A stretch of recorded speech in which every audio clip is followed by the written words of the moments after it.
Advocate मुंगी काका, आमच्या विद्यार्थिनी आणि आपण सगळे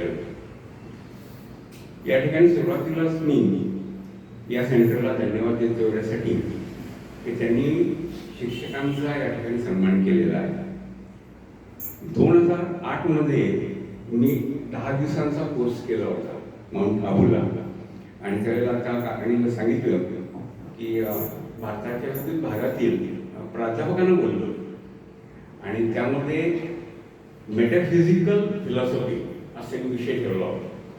तर हे सगळं काम बघून मला वाटतं त्यावेळेला केरळ युनिव्हर्सिटीमध्ये त्रिवेंद्रमला असेल बहुतेक किंवा काहीतरी चुकत असेल माझं, तर त्या ठिकाणी डिप्लोमा कोर्सिंग चालू केला अध्यात्मावरचा, बरोबर आहे. आणि मुद्दाम एक गोष्ट मी सांगू इच्छितो की बऱ्याच वेळेला आपण आयुष्यभर सुख म्हणजे काय त्याचा शोध घेतो आणि सातत्यानं सुख हे पुढं पुढं धावत जातं. मग कधी पैशाच्या मागं आपण लागतो, घराच्या मागं आपण लागतो, करिअरच्या मागं आपण लागतो आणि नंतर असं कळतं की कशाचं सुख नाही. कारण आता वकील साहेबांनी उल्लेख केला, मी माझं PhD काम करत असताना महर्षी शिंद्यांवर माझं काम आहे आणि त्यामुळे त्यांनी सगळ्यात शेवटच्या डायरीमध्ये नोट लिहिली आहे. त्या नोटमध्ये त्यांनी असं म्हटलंय की आयुष्यभर मी लोकांच्या सुखासाठी झगडलो, खूप शोधलं, खूप संशोधन केलं, खूप अभ्यास केला, पण मला असं लक्षात आलं की या कशामध्ये सुख नाही आहे. म्हणून सुख जर शोधायचं असेल तर ते अध्यात्मामध्ये आहे, धर्मामध्ये नाही आहे. धर्म वेगळा आणि अध्यात्म वेगळा. कारण त्यावर माझ्या थेसिसमध्ये मी बरंच लिटरेचर लिहिले, आपल्या एवढा वेळ नाही ना. धर्म ही बाह्यकृती असते, धर्म ही बाह्यकृती असते आणि अध्यात्म ही आंतरिक प्रक्रिया असते. आणि त्यामुळं आता रिटायरमेंट नंतर तुम्हाला एक गोष्ट अधिक जाणवते की सुख हे शांततेमध्ये आहे. मनशांती ही जर तुम्हाला मिळत असेल तर खऱ्या अर्थाने तुम्हाला आहे त्या गोष्टीमध्ये आपल्याला सुख वाटतं.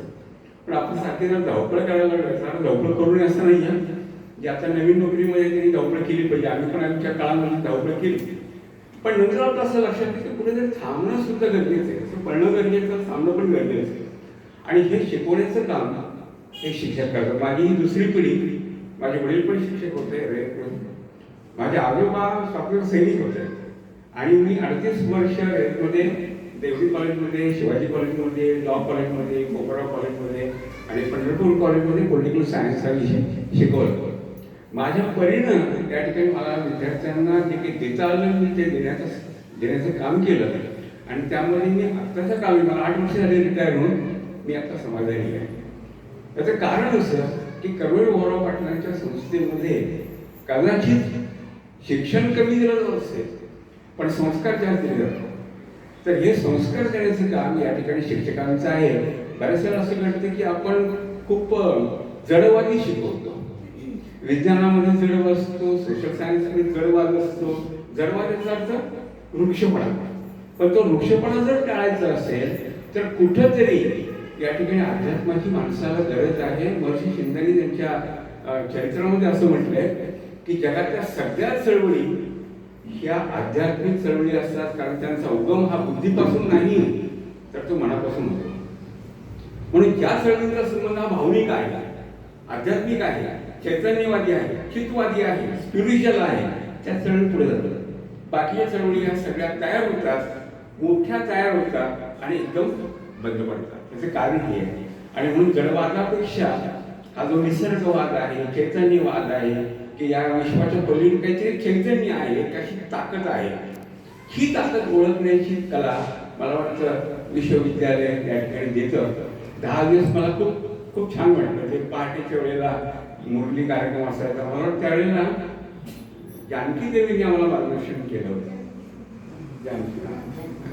तर इतकं सुंदर ते सगळं असायचं. खूप जेवण तर खूप छान असतं तिथं. त्यांचा चहा, कॉफी, दूध, राहायची सोय खूप छान त्यांनी केली होती. आणि तो संपूर्ण जो परिसर आहे हा परिसर खूप छान आहे.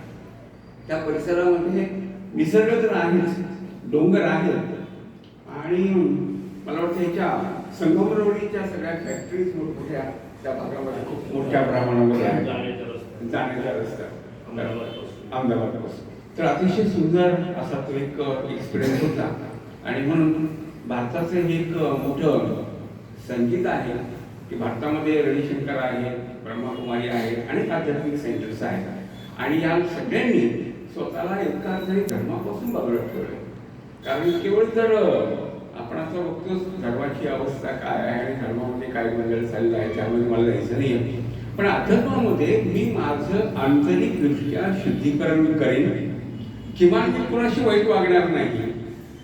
एवढं जरी आपण या ठिकाणी निश्चय केला तरी आपल्या एवढी अधिक आपण सुखी आणि संपन्न बनवू शकतो. त्या ठिकाणी 5 सप्टेंबरचा कार्यक्रम आज मला वाटतं त्यांनी ॲडजस्टमेंट म्हणून आज घेतलेला असेल, कारण आज शनिवार आहे, शाळेला सुट्टी आहे, आम्हाला रोजच सुट्टी आहे, त्यामुळं आम्ही काही 5 तारखेला कधी पण येऊ शकलो असतो. खूप छान असा हा घरगुती मेळावा आहे आणि मी सगळ्यांना शिक्षकांना खूप शुभेच्छा देतो. आणि बहुतेक महिला जास्त शिक्षिका आहेत आणि असे म्हटलं की महिला शिक्षका स्त्रियांना अधिक चांगल्या प्रकारे शिकू शकतात. कारण विद्यार्थी नेहमी शिक्षकामध्ये आई बघतो आणि ते जर असेल तरच विद्यार्थी शिकतात. बाकी शिक्षक गोष्टी असतील गडवाली तर त्याच्याकडून ते फक्त ऐकतात, बाकी ते शिकत नाही. तर संस्कार करण्याची जबाबदारी ही स्त्रियांची जास्त आहे आणि ते प्रमाण पण स्त्रियांचं जास्त आहे. मला वाटतं मी